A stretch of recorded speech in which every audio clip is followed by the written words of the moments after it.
طيب قبل ما نبدأ لازم تفهم إن الفيلم مش بس فيلم أكشن أو خناقات في الهوا، لأ، ده واحد من أعمق الأفلام اللي اتعملت في السينما. فقبل ما نبدأ كده اعمل لايك ويلا بينا. All I'm offering is the truth, nothing more.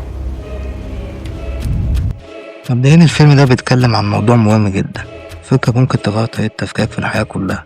هل اللي احنا شايفينه حوالينا ده حقيقي ولا مجرد وهم؟ برنامج احنا عايشين جواه. الفيلم بيبدأ بنيو اللي اسمه حقيقي توماس. نيو الصبح بيشتغل موظف عادي، بس بالليل بيشتغل هاكر، وطول الوقت بيكون حاسس إن في حاجة غلط، إن العالم اللي حواليه مش طبيعي.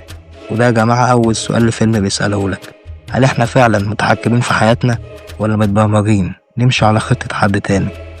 نيو بيقابل مورفيوس، والراجل ده بيمثل الفيلسوف اللي فاهم الحقيقة، اللي طلع من الوهم وشاف العالم الحقيقي. حتى أول حاجة قالها لنيو هي ويلكم تو ذا هيل وورلد، أهلا بيك في العالم الحقيقي. ودي اللحظة اللي الإنسان بيفتح فيها عينه وبيشوف الحقيقة اللي ما بتكونش أحسن حاجة.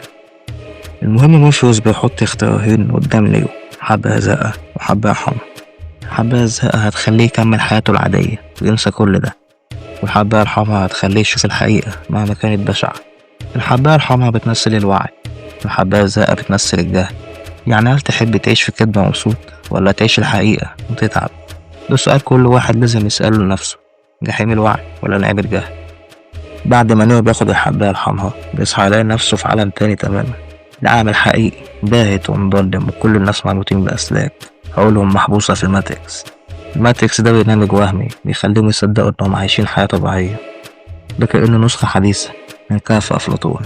ده ببساطة كهف كان الناس فيه تصدق الظل على الحيطة، ولكن لما حد منهم بيطلع يشوف الشمس لما كان بيرجع يحكي لهم عن اللي شافه محدش كان بيصدقه. الفيلم كمان بيتكلم عن الإرادة، يعني هل احنا فعلا بنختار ولا كل حاجة مكتوبة علينا؟ الأوراكل مثلا، الشخصية اللي كانت بتقول المستقبل، بتقول كلام عجيب كده يخليك تسأل، هل نيو فعلا المنقذ بتاع العالم ولا هو بقى المنقذ لأنه صدق كده؟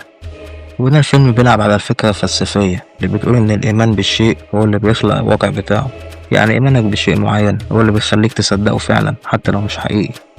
نيو بيبدأ يفهم إن الماتريكس مجرد كود وقواعد، ولما بيفهم القواعد دي بيقدر يكسرها. وده معنى قوي جدا، إنك لما تفهم النظام اللي بيقيدك وبيتحكم فيك ساعتها بس هتقدر تطلع منه. لما تفهم إن التليفون اللي في إيدك هو متحكم فيك وفي اختياراتك ساعتها بس هتقاومه وتستغله لحد ما تبقى أنت اللي متحكم فيه فعلا. بس مش كل الناس تستحمل الحقيقة. عندك شخصية سايفر مثلا اللي زهق من الواقع الحقيقي وقال لك أنا عايز أرجع ماتريكس تاني.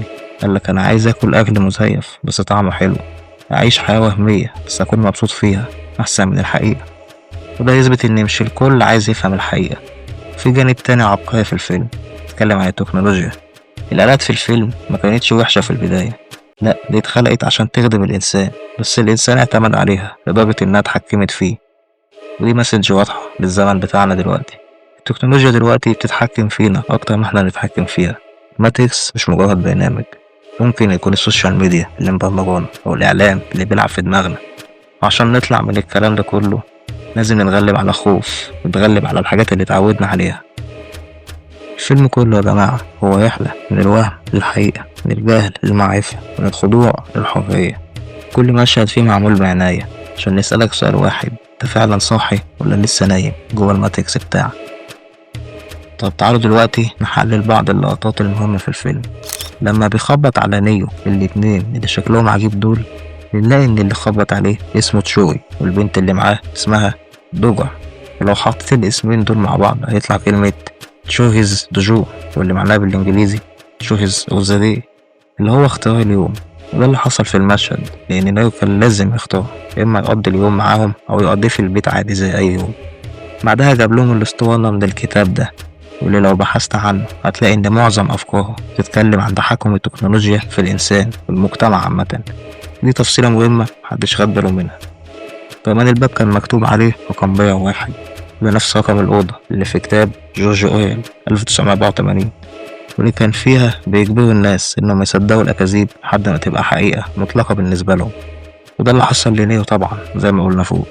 وخلي بالك إن مشاهد نيو وهو في الماتريكس كان باللون الأخضر، واللي هو لون البرمجة والأكواد، لكن لما طلع من الماتريكس كانت الألوان كلها طبيعية. وحدة الألوان دي فكرة صعبة جدا من المخرج. في النهاية زي ما تكس بيقول لنا إن التحرر مش سهل ومش ممتع، بس هو الطريق الوحيد للمعنى حقيقي.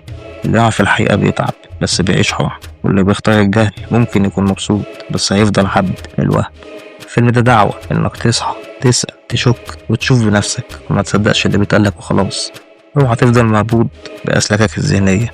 كسر الكود واطلع بره النظام، ساعتها بس هتبقى فعلا حر. بس كده، لو عجبك الفيديو اعمل لايك واشترك في القناة عشان يوصلك الفيديو الجاي. سلام اخواتي.